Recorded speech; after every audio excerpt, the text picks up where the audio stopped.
À 89 ans, Madeleine Rousseau se tenait là, dans la chambre froide et stérile d'une maison de retraite isolée, son cœur lourd d'un passé qu'elle avait tant espéré partager.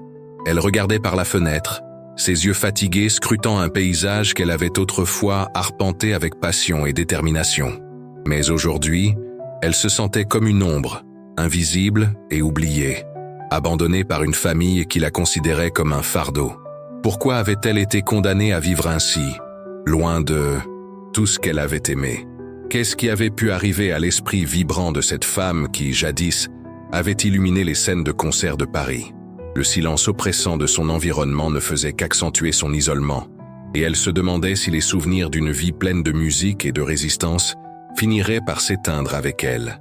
Madeleine n'était pas une simple résidente de maison de retraite.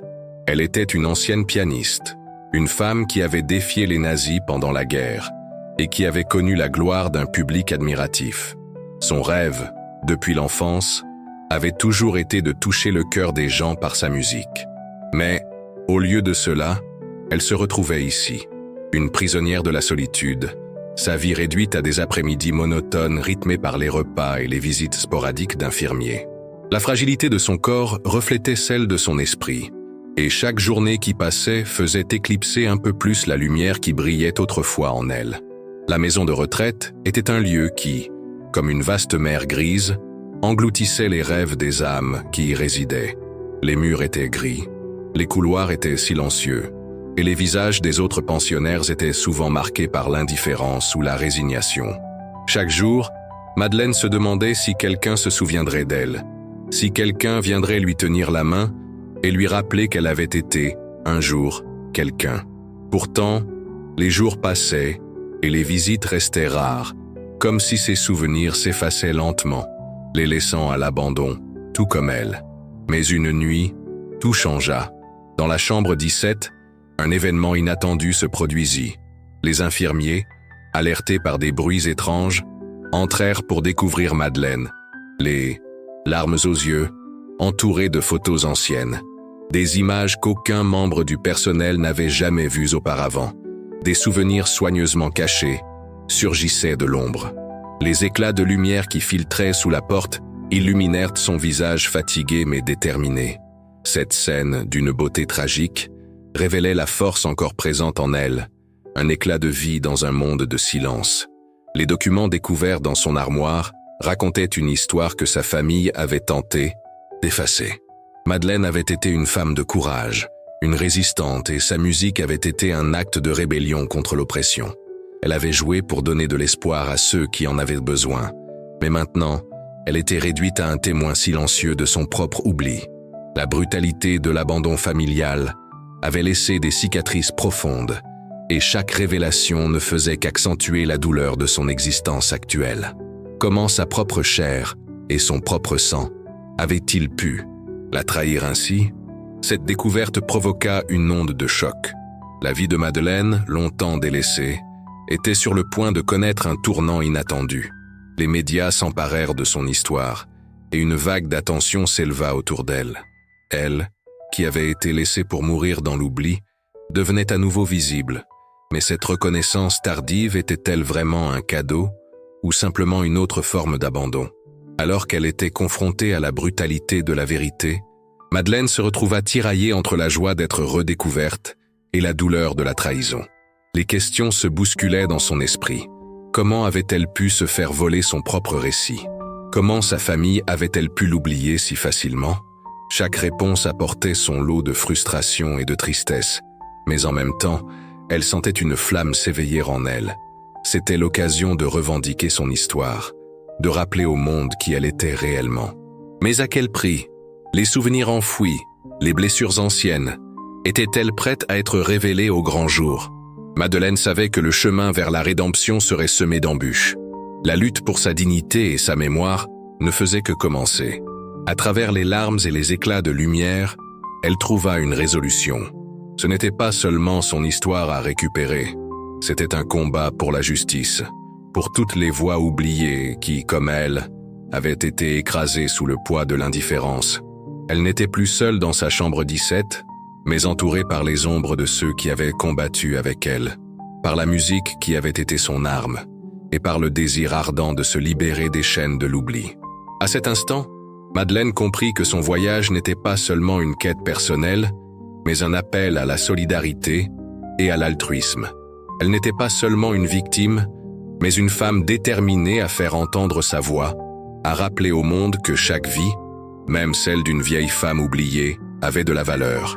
Dans la lumière vacillante de cette nuit troublée, elle commença à entrevoir la possibilité d'un nouveau départ, d'une renaissance dans la dignité et l'amour. À mesure que les jours passaient après la révélation de son passé, je me sentais à la fois exalté et terrifié. Les journalistes affluaient, et avec eux des visages familiers mais lointains, des souvenirs de ma vie d'autrefois. Mon histoire, celle que j'avais cru perdue à jamais, était à nouveau sur toutes les lèvres. Pourtant, je ne savais pas si je pouvais faire face à cette nouvelle attention. La lumière qui me redonnait vie était également crue, révélant des fissures que je pensais guéries. Un matin, alors que je feuilletais des articles écrits à mon sujet, je croisai le regard de Sophie, une jeune infirmière qui était récemment arrivée à la maison de retraite. Elle avait un sourire chaleureux et une curiosité sincère. « Madame Rousseau », me dit-elle avec une douceur qui me toucha, « vous avez tant à partager. Pourquoi ne pas jouer un peu pour nous ?» La proposition me terrifia. Que pouvais-je jouer? La musique qui m'avait autrefois semblé être mon allié était maintenant une source d'angoisse.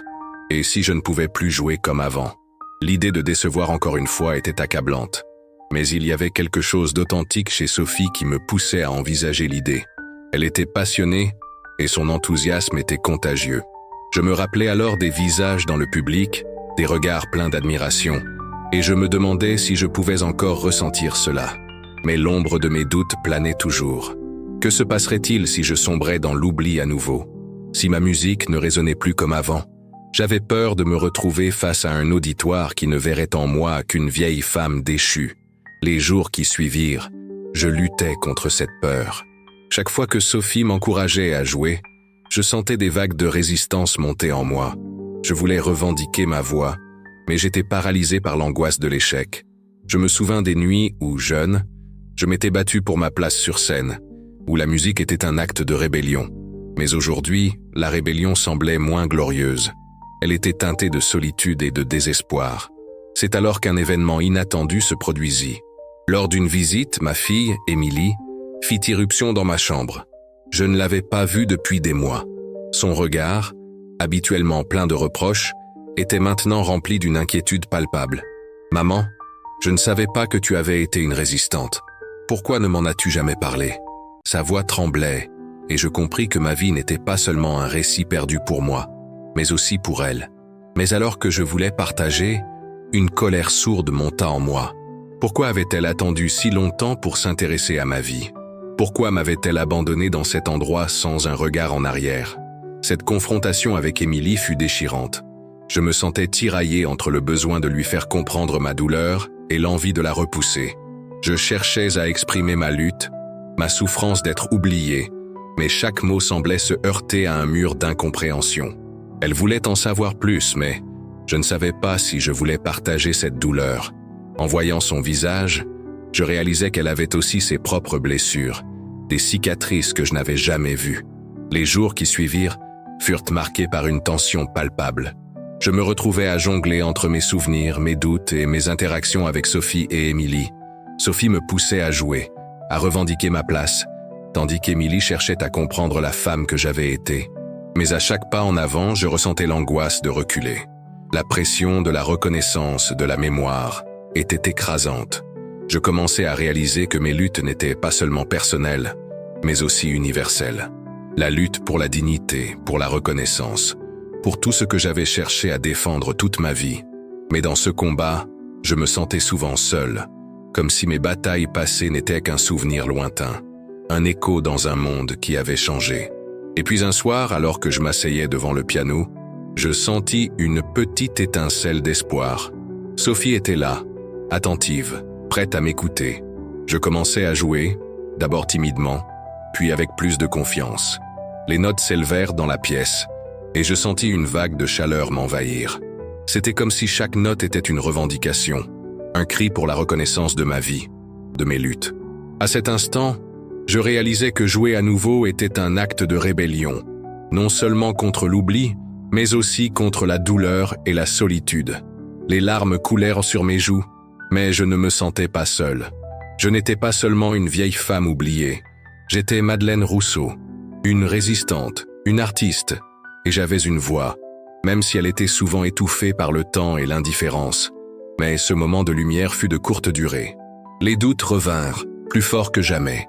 Émilie ne comprenait pas mes luttes, et la pression de la reconnaissance commençait à m'écraser. Était-ce vraiment un cadeau d'être redécouverte, ou était-ce une autre façon d'être abandonnée à nouveau? L'angoisse de la trahison, d'être à nouveau oubliée, me hantait. J'avais besoin de prendre du recul, de réfléchir à ce que je voulais vraiment. Mon histoire, mes luttes, méritèrent d'être entendues, mais cela nécessitait une force que je ne savais pas si j'avais encore. C'était un chemin semé d'embûches, et je devais décider si j'étais prête à le parcourir. Au fil de mes réflexions, je compris que le véritable défi ne résidait pas seulement dans la quête de la reconnaissance, mais aussi dans l'acceptation de mes propres blessures. J'avais tant de choses à partager, mais je devais d'abord guérir. La route vers ma rédemption était encore longue, mais pour la première fois depuis des années, je sentais une lueur d'espoir. Je n'étais pas encore prête à abandonner. La semaine qui suivit mon moment au piano fut marquée par une série d'événements inattendus.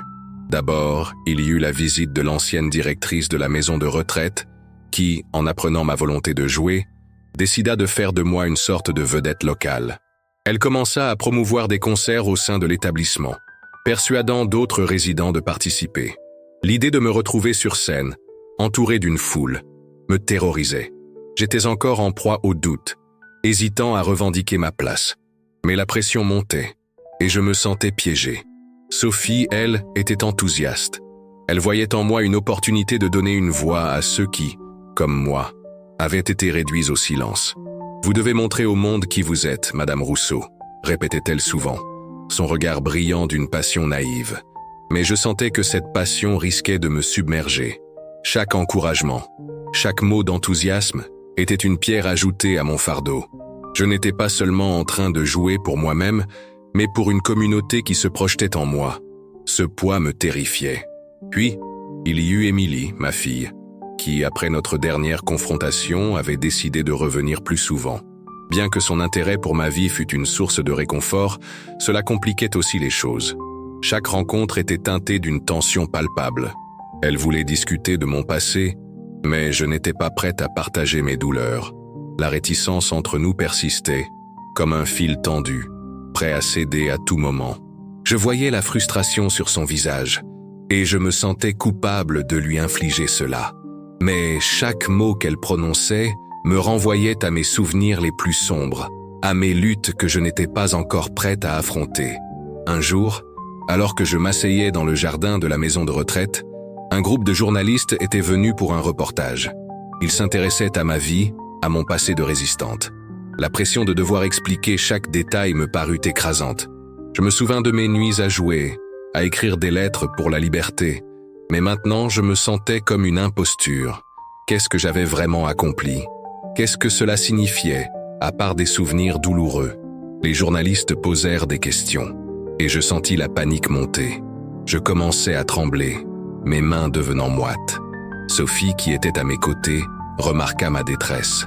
Elle s'approcha et murmura « Respirez, Madame Rousseau, vous n'avez rien à prouver ». Cette petite phrase, bien intentionnée, me fit réaliser que je n'étais pas seulement en train de revivre mes luttes, mais que je devais aussi faire face à mes propres attentes. Les jours passèrent, et je commençais à ressentir un profond épuisement. Physiquement, je me sentais fatigué. Mes muscles douloureux, mon esprit embrouillé par les souvenirs qui refaisaient en surface. Émilie, attentive à mon état, suggéra de prendre une pause, mais cela me semblait impossible. La pression de devoir être à la hauteur de ce que tout le monde attendait de moi, y compris moi-même, était trop forte. Chaque tentative de réconciliation avec ma musique était un pas en avant, mais chaque pas était accompagné d'une douleur que je ne savais comment gérer. Un soir, alors que je m'apprêtais à jouer devant un petit groupe de résidents, je sentis la panique m'envahir. Les visages familiers, ceux qui m'avaient encouragé, semblaient devenir des juges impitoyables.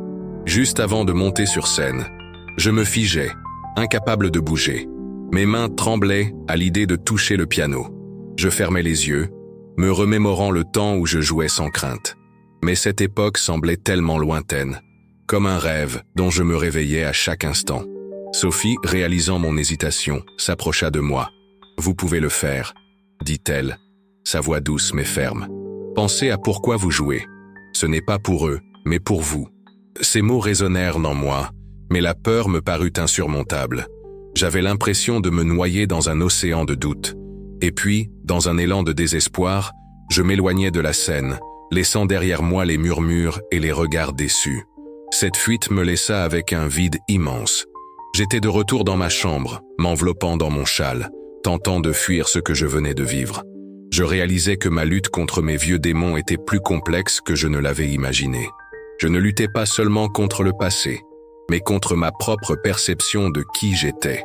Mon identité, ma valeur, tout semblait s'effondrer. Émilie, voyant que je n'étais pas bien, tenta de me consoler. « Maman, je veux que vous sachiez que je suis là. Peu importe ce qui se passe, vous êtes ma mère et cela ne changera jamais. » Mais ces mots, bien que pleins d'amour, ne faisaient qu'ajouter à ma confusion. Je voulais qu'elle comprenne mes luttes, mais je n'étais pas prête à partager la douleur qui me rongeait. Les jours qui suivirent, je m'enfermais davantage dans ma solitude. Je repoussais Sophie et Émilie, me sentant acculé par le poids de leurs attentes. Mes tentatives de jouer au piano se réduisirent à des notes éparses, sans âme ni conviction. La musique, qui avait été ma refuge, était devenue une source de douleur. C'est alors qu'un événement tragique survint.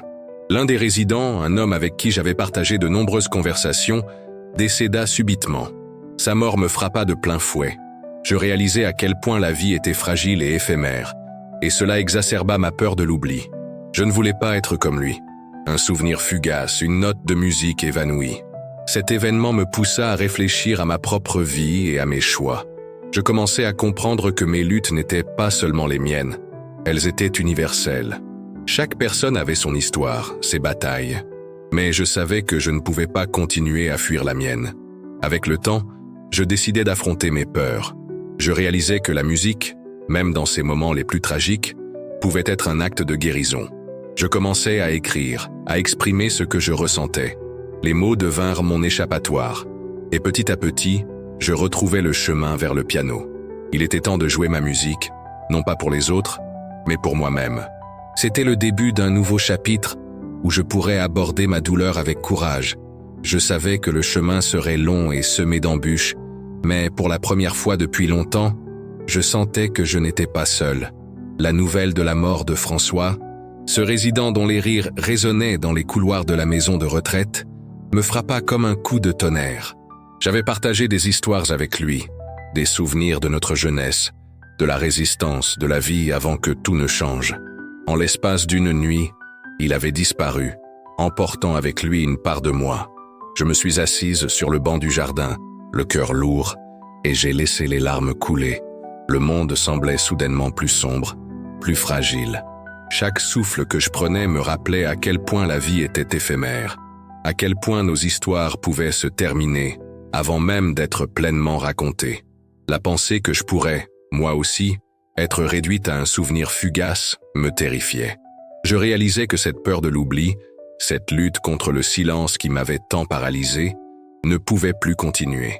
François ne vivait plus, mais ses histoires, ses rires et ses luttes demeuraient gravés dans nos mémoires. Je ne voulais pas que ma vie se dissolve dans l'oubli.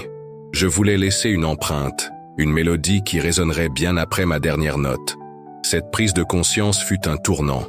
J'avais été si préoccupé par la perception des autres, par mes propres doutes, que j'avais négligé ce qui importait vraiment. Ma voix, ma musique. Je pris la décision de me lever, de ne plus fuir mes peurs, mais d'y faire face. J'avais un choix à faire, rester dans l'ombre ou embrasser la lumière, même si cela signifiait affronter la douleur. Les jours suivants, je me mis à écrire, à composer des morceaux inspirés par mes souvenirs avec François et par mes propres luttes. Chaque note, chaque mot était une catharsis. Je mêlais des mélodies tristes à des refrains d'espoir, faisant écho à la complexité de la vie. J'étais en train de me réapproprier mon histoire, de lui donner une voix.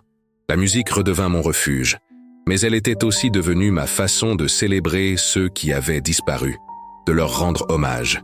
Émilie, en me voyant travailler, s'approcha un jour. « Maman, je suis fière de vous », murmura-t-elle, les yeux brillants. « Vous êtes en train de faire quelque chose de magnifique. » Ces mots me touchèrent, mais je sentis aussi le poids de mes hésitations passées.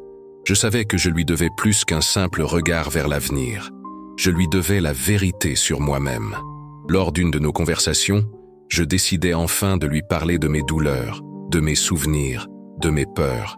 Je lui révélai la honte qui m'avait empêché d'être la mère que j'aurais voulu être. Elle écouta attentivement, sans jugement, et je vis une lueur de compréhension dans ses yeux. Ce moment de vulnérabilité entre nous fut libérateur. Cela me permit de réaliser que je n'étais pas seul dans cette lutte. Émilie avait ses propres combats, et ensemble, nous pouvions les surmonter. La première représentation que je donnai après cette prise de conscience fut un moment de vérité. Je montais sur scène, le cœur battant, mais cette fois, je ne jouais pas pour plaire ou pour fuir. Je jouais pour François, pour Émilie, pour moi-même. Les notes s'élevèrent dans l'air, pleines de passion et de douleur, mais aussi d'espoir. À chaque mesure, je sentais les chaînes de mes doutes se briser, et je me libérais de cette image que j'avais de moi-même, de cette imposture. Alors que je jouais, je remarquai Sophie dans le public, les larmes aux yeux, et je compris à cet instant que je n'étais pas seul dans ma quête de rédemption. La musique avait le pouvoir d'unir, de guérir. En jouant, je me redécouvrais, et je voyais enfin le chemin qui s'ouvrait devant moi. Je pouvais utiliser ma voix, mes expériences pour toucher les autres, pour inspirer ceux qui, comme moi, avaient des cicatrices à porter. Ce concert marqua le début d'une nouvelle ère. Je réalisais que cette musique, cet art que je créais, n'était pas seulement pour moi, mais pour tous ceux qui avaient besoin d'entendre que la douleur pouvait se transformer en beauté. Je commençais à organiser d'autres concerts, à inviter des résidents à partager leurs histoires, à créer un espace où chacun pouvait se libérer de son fardeau. Les jours passèrent, et je découvris que ma vie était en train de changer. Je ne fuyais plus, je n'étais plus paralysé par mes peurs. J'avais appris à embrasser mes luttes, à les transformer en force. Chaque note que je jouais résonnait comme un acte de résistance, un cri de liberté. Je n'étais pas seulement Madame Rousseau, l'ancienne résistante. J'étais une femme qui avait trouvé sa voie, une femme qui avait décidé de vivre pleinement. Le parcours ne serait pas toujours facile, je le savais. Mais j'avais enfin compris que la véritable force résidait dans l'authenticité, dans la capacité à partager ses vérités, même celles qui sont les plus douloureuses. Mon histoire, ma musique, tout cela faisait partie de moi, et je n'avais plus honte de le revendiquer. J'étais prête à affronter le monde, à laisser mon empreinte, une note à la fois. Je m'étais engagé à faire de ma musique un vecteur de libération, un moyen de célébrer la vie malgré la douleur et la perte. Mais alors que je préparais mon prochain concert, une ombre menaçante s'étendit sur mon esprit. Ce concert, c'était plus qu'un simple événement. C'était ma chance de prouver à moi-même que j'étais capable de surmonter mes peurs. Je ne jouais pas seulement pour François ou pour Émilie, mais aussi pour toutes les femmes qui avaient été réduites au silence. La veille du concert, un coup de téléphone inattendu me fit trembler. C'était l'administration de la maison de retraite. Ils souhaitaient annuler l'événement en raison de l'insuffisance de place et de l'absence de certains résidents. Mon cœur se serra. L'idée de voir mes efforts réduits à néant, de renoncer à cette occasion de partager mes luttes et mes joies, me fit chavirer. Je savais que je ne pouvais pas laisser cela m'arrêter. C'était le moment de me battre, non seulement pour moi, mais pour ceux qui avaient besoin de cette voix, de cet espace. Je pris une décision audacieuse. Je rassemblai tous les résidents, leur demandant de se joindre à moi pour une campagne de soutien. Nous organisâmes une réunion improvisée dans le jardin, où je partageais mon désir de voir le concert se réaliser. Je vis des visages familiers, des sourires chaleureux, et je réalisais que je n'étais pas seul. Ensemble, nous écrivîmes une lettre à l'administration, exprimant notre désir collectif de célébrer la vie à travers la musique. Chaque mot que nous écrivions était une déclaration, un acte de résistance contre l'oubli. Le jour du concert, je me tenais sur scène, le cœur battant et l'esprit embrumé par l'angoisse. Les sièges étaient presque vides, mais je savais que ces quelques âmes présentes étaient là pour moi, pour nous. Émilie était au premier rang, son regard plein d'encouragement. Je fermais les yeux un instant, respirant profondément. Je me remémorais toutes les leçons que j'avais apprises. L'importance de la communauté, la force de la vulnérabilité et la nécessité de faire entendre sa voix. Lorsque je commençais à jouer, je sentis une énergie se libérer. Chaque note résonnait comme un cri de guerre. Chaque accord était une affirmation de ma détermination. Je jouais non seulement pour moi, mais pour tous ceux qui avaient été laissés de côté, pour François, pour Émilie, et pour chaque histoire qui méritait d'être entendue.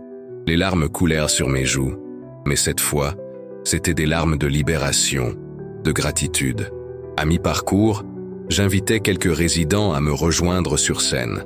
Je les présentais, partageant leurs histoires avec le public, célébrant leur courage et leur résilience. Je vis des larmes aux yeux, non seulement parmi les résidents, mais aussi dans le public. Ce moment de partage fut un tournant.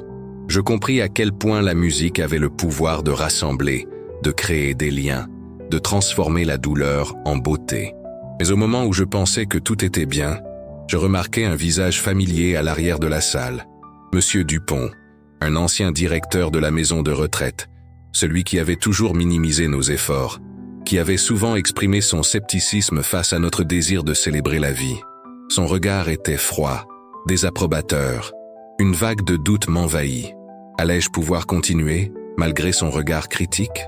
Je pris une profonde inspiration. Je me rappelais de toutes ces fois où j'avais laissé la peur m'arrêter, où j'avais laissé les doutes des autres définir ma valeur. Non, ce soir je ne laisserai pas la peur dicter ma performance. Je jouais encore plus fort, ma passion s'intensifiant. Les notes dansaient dans l'air, et je me rendis compte que je ne jouais pas seulement pour prouver quelque chose à Monsieur Dupont.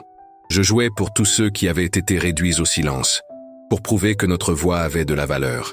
À la fin du concert, lorsque le dernier accord s'évanouit, un silence pesant s'installa. Puis, je vis des sourires apparaître, des applaudissements éclatèrent, et je réalisai que j'avais réussi à toucher le cœur de ceux qui m'entouraient.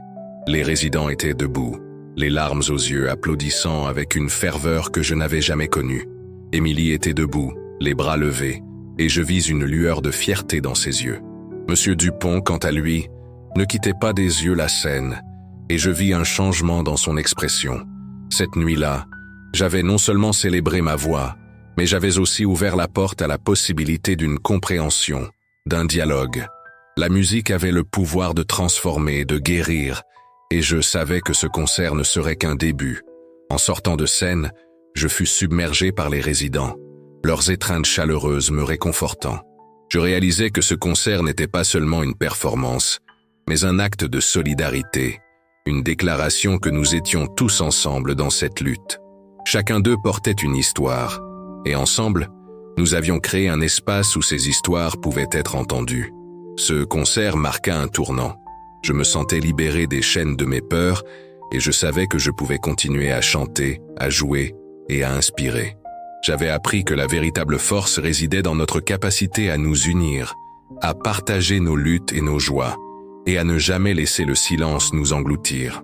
Alors que je quittais la scène, je me tournai vers Émilie. « Je suis fier de nous », dis-je, les larmes aux yeux.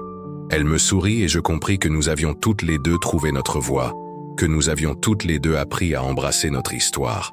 C'était le début d'une nouvelle ère, non seulement pour moi, mais pour chacun des résidents de cette maison de retraite.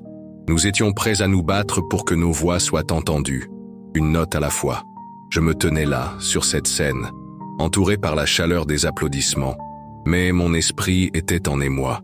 Ce concert avait été plus qu'une simple performance. C'était un moment de catharsis, une libération des peurs qui m'avaient retenu captif pendant trop longtemps. Je réalisais à quel point chaque note que j'avais jouée avait été une affirmation de ma résilience, une promesse faite à moi-même et à ceux qui avaient besoin d'entendre nos voix. Les jours qui suivirent furent remplis d'une énergie nouvelle. L'administration de la maison de retraite, touchée par l'impact de notre concert, accepta de programmer des événements musicaux réguliers. C'était une victoire, non seulement pour moi, mais pour tous les résidents qui avaient longtemps souhaité être vus et entendus. Émilie, à mes côtés, devint un pilier de cette initiative, organisant des ateliers de musique et de danse. Nous avions créé un espace où la créativité pouvait s'épanouir et où chacun pouvait se sentir valorisé. Monsieur Dupont, celui qui avait été sceptique, fit un pas en avant. « Il demanda à rencontrer certains des résidents pour discuter de leurs histoires. Au début, je restais méfiante, mais je compris rapidement que même les cœurs les plus durs pouvaient échanger. Les résidents partagèrent leur vécu avec lui, et je vis une lueur d'empathie naître dans ses yeux. C'était un tournant, un pas vers la compréhension. Je réalisais alors que ma voix n'avait pas seulement résonné pour moi, mais qu'elle avait également ouvert un dialogue essentiel. En prenant du recul, je réfléchis à mon parcours. J'avais commencé cette aventure en cherchant à célébrer la vie, à surmonter mes propres doutes. Mais ce que je découvris, c'était que chaque note que je jouais portait en elle le poids des luttes de tant d'autres. J'avais appris à transformer ma douleur en beauté, à créer un espace où chacun pouvait laisser libre cours à ses émotions. Cette expérience m'avait permis de grandir, de comprendre que la musique était un langage universel, capable de transcender les barrières, de toucher les âmes. Les résidents, qui auparavant se sentaient souvent invisibles, prenaient maintenant la parole. Chacun d'eux avait une histoire à raconter, et ensemble, nous formions une mosaïque de vies riches et diverses.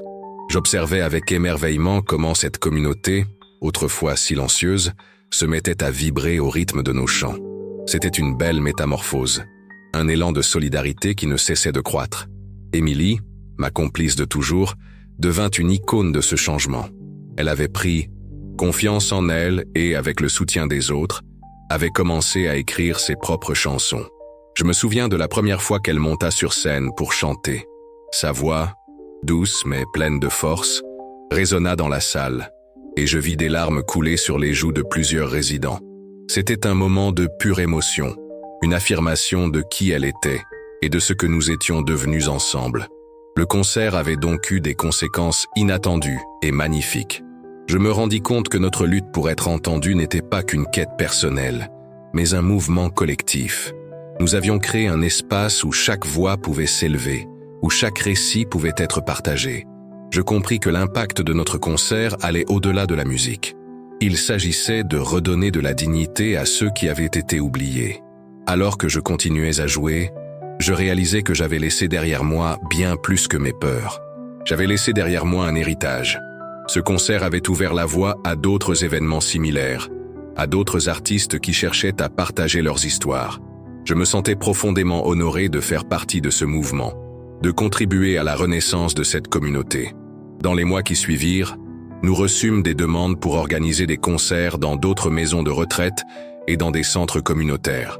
Chaque performance était une célébration de la vie, une occasion de rassembler des gens de tous horizons. Je voyais des sourires, des rires, des larmes de joie, et je savais que nous avions touché le cœur de tant de personnes. Je pris conscience que la musique avait le pouvoir de changer des vies, de transformer des espaces de douleur en lieux de joie. Chaque note était une invitation à se libérer, à s'exprimer, à ne plus avoir peur. J'avais appris à me lever et à chanter, non seulement pour moi, mais pour tous ceux qui n'avaient pas eu la chance de le faire. Je me remémorais mes débuts, lorsque j'étais paralysé par mes doutes et mes peurs. Chaque pas que j'avais fait, chaque note que j'avais jouée, m'avait mené à cette conclusion. La véritable force réside dans l'union. Ensemble, nous avions défié le silence.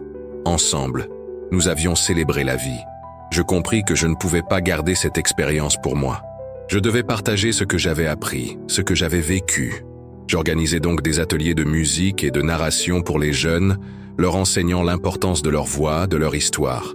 Je voulais qu'ils sachent qu'ils avaient le pouvoir de changer le monde, à leur façon.